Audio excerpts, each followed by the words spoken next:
Inutile de voyager, inutile de se tracasser. Arcis Style de Rêve, une boutique d'habillement et salle de mariage vient donner solution à vos inquiétudes. La boutique offre des articles de qualité 100% turquie. La boutique dispose des robes pour mariage civil et religieux, y compris tous les accessoires, de vestes cérémoniales et de bureaux de grands messieurs, des robes de soirée et habillement de grandes dames, des chaussures basket, perpètes et mocassins hommes et dames. Arcis Style de Rêve n'a pas oublié l'habillement des tout petits de 2 ans à 16 ans. Arcis Style de Rêve livre également dans toutes les provinces de la République démocratique du Congo. Arcis Style de Rêve a des chemises de classe et tenues de conférences. Comment retrouver la boutique Arcis Style de Rêve? Elle est située sur la 8e rue Limité Industrielle, plus précisément en face du ministère Amen, sur Facebook. Arcis Style de Rêve, sur WhatsApp 081 198 83 11 09 95 99 00 96. Arcis Style de Rêve, c'est la réalité dans le monde de la SAP. Arcis Style de Rêve, c'est la classe. Poursuite ce mardi du congrès du Sénat et les assemblées provinciales sous la présidence du premier vice-président Eddy Mundela.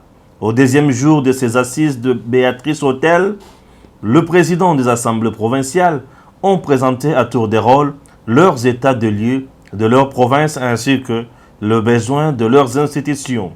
Dans l'ensemble, les problèmes que connaissent les organes délibérants sont d'ordre logistique, le manque d'infrastructures et du budget conséquent pour le fonctionnement. Pour le président de l'Assemblée provinciale de Kinshasa, Godin Poy, ce forum doit se tenir chaque année pour favoriser le développement réel des provinces. Je voudrais d'abord féliciter le président du Sénat pour cette initiative louable. Je crois que par ces cadres, les vrais problèmes de nos populations seront connus des décideurs et cela va contribuer non seulement au développement rapide de notre pays, mais vous verrez que si les questions soulevées dans le cadre de ces dialogues rencontrent des réponses,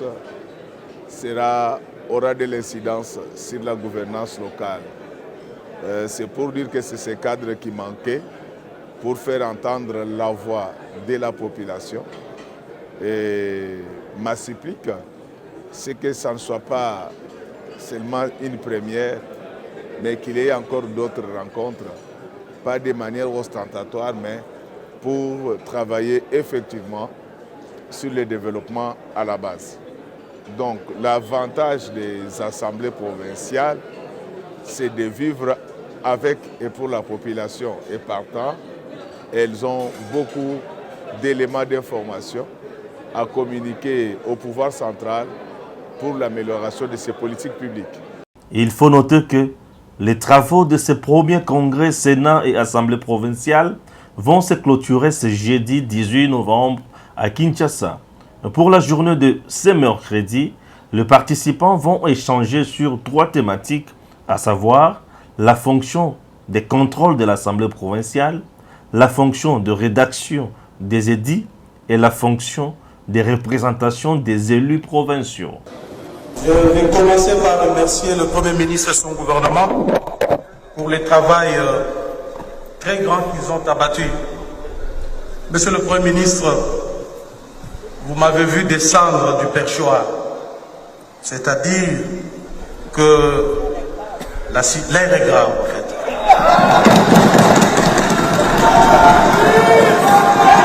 Monsieur le Premier ministre, je vais commencer mon propos par une histoire que j'ai racontée une fois dans cet hémicycle. Cette histoire vaut autant pour le gouvernement que pour l'Assemblée nationale. Avez-vous déjà entendu parler de l'histoire de la dalle gardée par les militaires dans une forêt? C'est-à-dire, monsieur le Premier ministre, dans un royaume, 100 ans après, on gardait une dalle. Mais un nouveau commandant est arrivé dans la garnison. Il pose la question, mais cette dalle, on la garde pourquoi? Personne ne pouvait lui répondre. Ah non, c'est comme ça que nous faisons, nous gardons cette dalle, ça fait des années. Le commandant dit, mais comment on peut garder une dalle comme ça? En pleine brousse, on y place des militaires, dit oui, c'est comme ça, d'habitude c'est toujours comme ça. Et le commandant, très malin qu'il était, il est allé fouiller dans les archives, il s'est rendu compte que c'était une histoire rocambolesque. Qu'est-ce qu'on lui dit? Les documents renseignent qu'il était question d'aller poser la première pierre pour la construction d'une garnison militaire, loin de la ville. Et en principe, on devait construire la dalle pour que le roi demain vienne poser la première pierre. Parce que c'était dans la brousse, les animaux sauvages étaient passés la nuit et ils ont dérangé la dalle. Le matin, le roi ne pouvait pas poser la pierre et il a instruit cette fois-là qu'on construise la dalle et qu'on la fasse garder jusqu'à ce qu'il viendra poser la première pierre. Comme la première pierre n'a jamais été posée, la dalle fut gardée 100 ans. Et après, personne n'a compris, personne ne pouvait expliquer pourquoi la dalle continue à être gardée. C'est exactement ce que nous sommes en train de faire ici, et vous, le gouvernement, et nous, le Parlement. Nous sommes en train de garder une dalle, et lorsqu'on pose la question pourquoi on la garde, personne ne sait répondre. Alors, je vais faire comme le commandant qui est venu, qui a posé la question, qui est allé vérifier dans les archives pour comprendre pourquoi on peut garder une dalle comme ça pendant des années par des militaires. Monsieur le Premier ministre, vous savez, depuis que notre pays a accédé à son indépendance, moi qui vous parle ici, je suis un ancien opposant. Vous vous adressez au président. Merci beaucoup, monsieur le président. Je suis un ancien opposant. Nous avons eu à dénoncer de manière aussi claire la gestion de ces pays par le régime Mobutu, par le régime Kabila, et c'est pas pour rien qu'on les faisait. C'est parce que, en principe, nous avons estimé que tous ces régimes étaient des régimes de prédation. Ces régimes concentraient tous les efforts du peuple, tout ce qu'il y avait comme richesse entre les mains d'un petit groupe d'individus. À travers, vous vous en doutez, le budget que nous sommes en train de voter. Il ne suffit que de voir ces budgets, vous allez comprendre que c'est ça la réalité. Et ce budget démontre clairement que le peuple est laissé pour compte. Je vais vous donner des exemples, monsieur le Premier ministre. Quand vous ouvrez le document 1, qui est au fait le squelette du budget, à la page 46-47, vous allez voir que pour les équipements militaires, on y a alloué 2 milliards de francs congolais. Ce qui fait l'équivalent d'1 million de dollars dans un pays à guerre. Mais il vous souviendra que dans le même hémicycle, lorsque vous présentiez votre programme d'action, dans le cadre du budget, dans le cadre, dirais-je, cadre budgétaire à moyen terme, vous avez ici expliqué de manière claire quelles étaient les priorités de votre gouvernement. Si j'ai bonne mémoire, c'était 16 piliers dans lesquels la pacification de l'Est du pays, le social et l'enseignement étaient des priorités de priorités. Aujourd'hui, ce mandat ne peut réussir que si la gratuité de l'enseignement réussit et que si l'Est du pays est pacifié. Mais comment pouvons-nous arriver à ces résultats? Comment pouvons-nous arriver à ces résultats si on a un budget qui ne reflète pas en fait la vision que vous nous avez présentée ici? Un budget c'est quoi en fait? Un budget c'est une vision exprimée en chiffres, en termes de recettes et de dépenses. Le budget reflète la vision qu'a le gouvernement. Alors, monsieur le Premier ministre, nous nous sommes entretenus. Honorable Président, vous me demandez de m'adresser à vous, mais ce n'est pas vous qui avez présenté le budget, je m'excuse. C'est comme ça que J'essaie un peu de parler au Premier ministre. Alors, Monsieur le Premier ministre, nous avions discuté, vous vous souvenez, longuement sur la réduction des trains de vie des institutions. Mais aujourd'hui, ces budgets, je l'ai bien scruté, honorable président et chers collègues. L'article 37 de la loi sur les finances publiques établit 16, je dis bien 9, excusez-moi, 9 titres comme squelette d'un budget. Il s'agit bien de la dette publique en capital, intérêt sur la dette publique, dépenses du personnel, biens et matériels, dépenses de prestations, là où nous trouvons les FCR, le Fonds secret de recherche, FCIR, voyages, tickets et autres, transferts et subventions, dépenses d'équipement, dépenses de réhabilitation, construction, addition d'ouvrages, neufs, prêts et avances. Ce qui me réjouit, c'est que dans le pré-avance, vous n'avez rien marqué parce que nous avons, quand j'ai posé la question, il y a les FPI et les autres services de l'État qui font déjà ce travail. Mais regardez comment vous avez réparti cet argent, Monsieur le Premier ministre.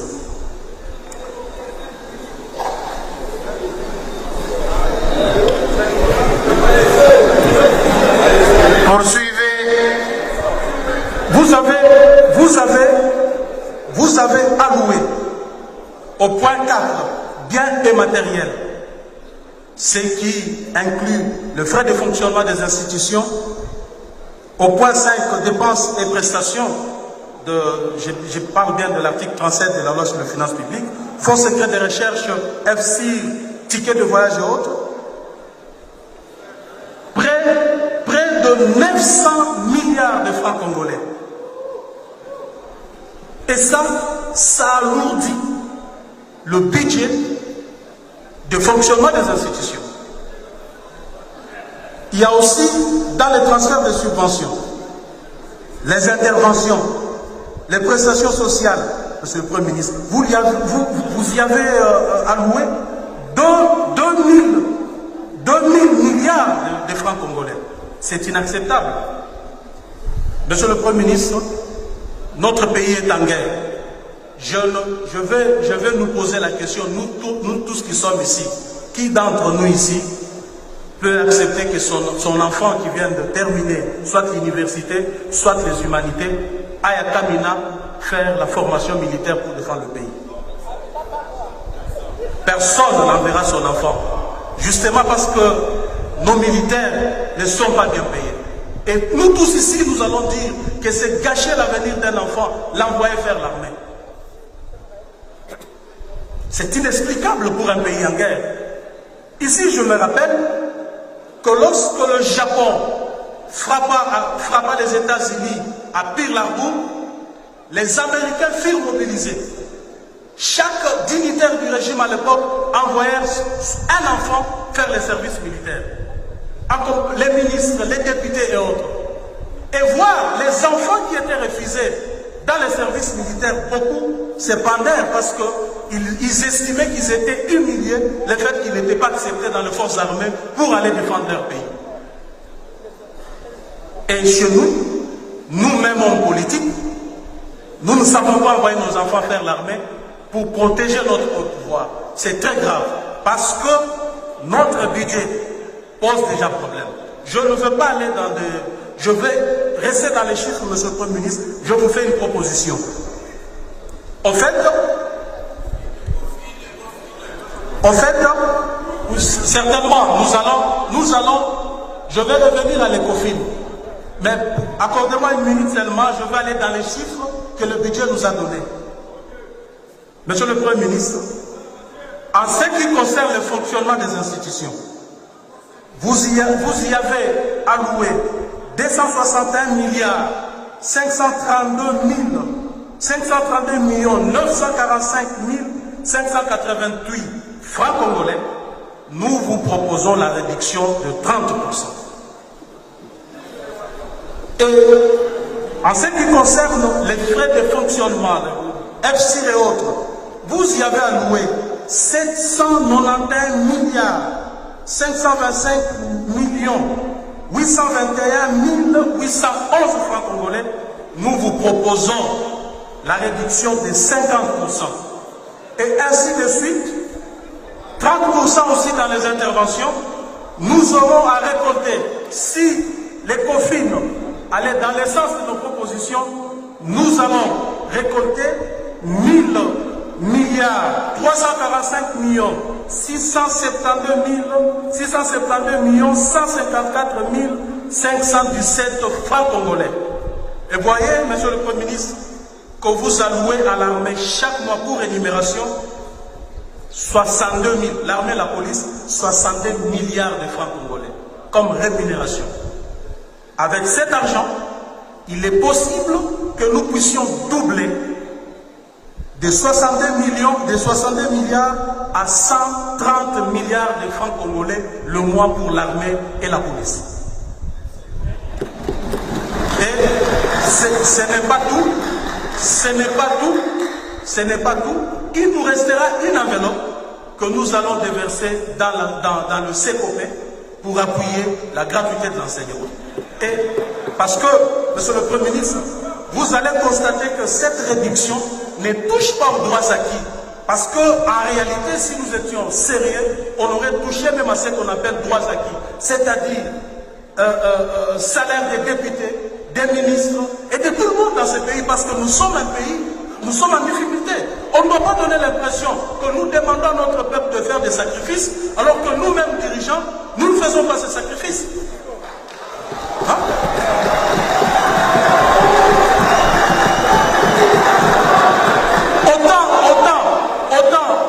Autant tout le monde fait les sacrifices, nous demandons au peuple de faire le sacrifice, nous devons prêcher par l'exemple. Nous devons accepter qu'aujourd'hui, ce qu'un ministre touché hier soit divisé par deux. Nous devons accepter que ce qu'un député touché hier soit divisé par deux. Ce n'est pas du populisme, je suis sérieux et je sais de quoi je parle. Alors, chers collègues du Bourchité, de toute façon, le Premier ministre n'a rien à faire pour l'instant. Parce qu'il a déjà déposé ses projets de budget.